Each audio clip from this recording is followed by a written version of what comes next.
John Wycliffe was unrivaled in his time and has rightly been described by several commentators as one of the greatest reformers.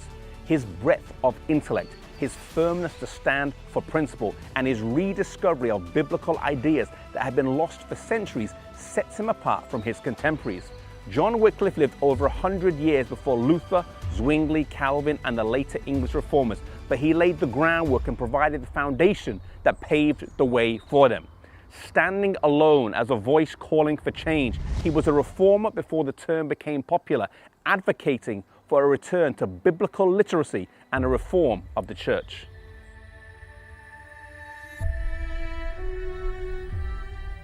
In the 14th century, Britain was plagued with poor roads, infighting between the English, Scots, Welsh, and French, sickness, plagues, and spiritual darkness.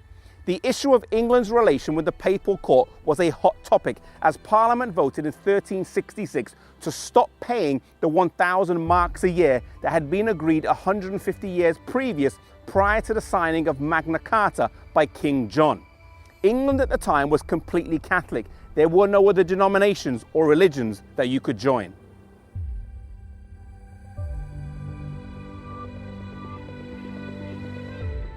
John Wycliffe was born in Hipswell, North Yorkshire, and then educated here in Oxford at Merton College.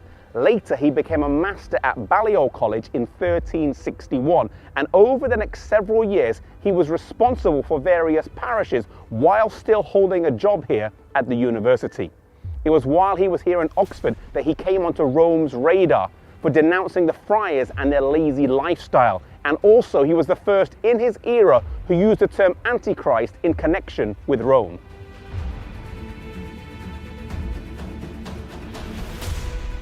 There were several attempts by Rome to silence John Wycliffe, especially towards the end of his life, in 1377, 1382, and 1383.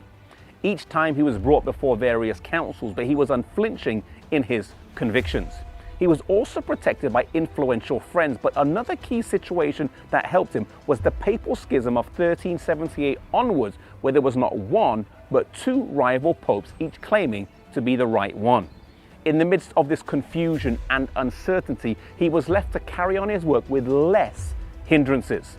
John Wycliffe also realized that he would be far more effective if he trained other people, and he set about to train young men known as the Lollards or Bible men, who traversed the whole country preaching the gospel.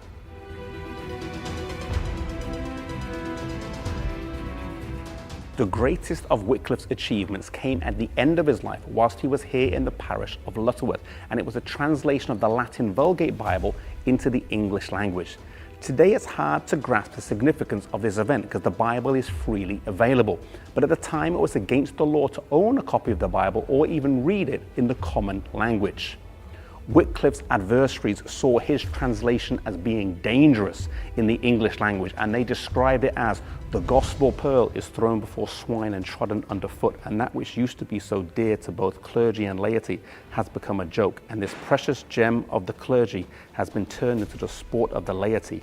Wycliffe, though, declared plainly, Christ and his apostles taught the people in the language best known to them.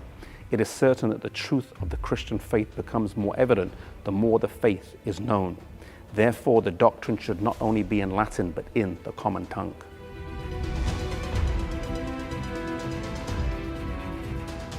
Wycliffe's translation was not without fault, but now there was light where there had previously only been darkness.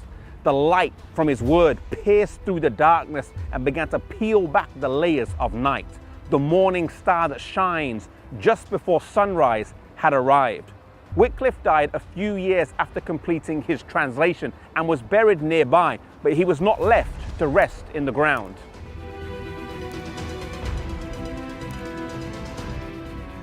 At the Council of Constance, Wycliffe was declared a heretic, and a decree was made to dig up his bones and burn them to ashes. At first, the Bishop of Lincoln refused, as he was a former friend of his, and the next bishop delayed several years. After burning his bones to ashes, they were disposed of here in the River Swift.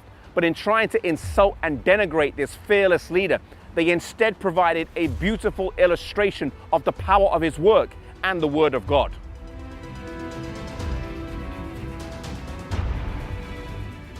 The River Swift flows into the River Avon, made famous by Stratford-upon-Avon. The River Avon flows into the Bristol Channel, and the Bristol Channel flows into the Atlantic Ocean. And so the impact of John Wycliffe's work and the translation of the Bible he made spread over the whole world. The flicker became a flame, and the flame became a fire, and the fire was unstoppable. The impact of John Wycliffe's life left a legacy far bigger than the short life that he lived. What type of legacy are you leaving behind? May it be one of principle, conviction, a love of God, and an unshakable desire to see the gospel spread in our lifetime.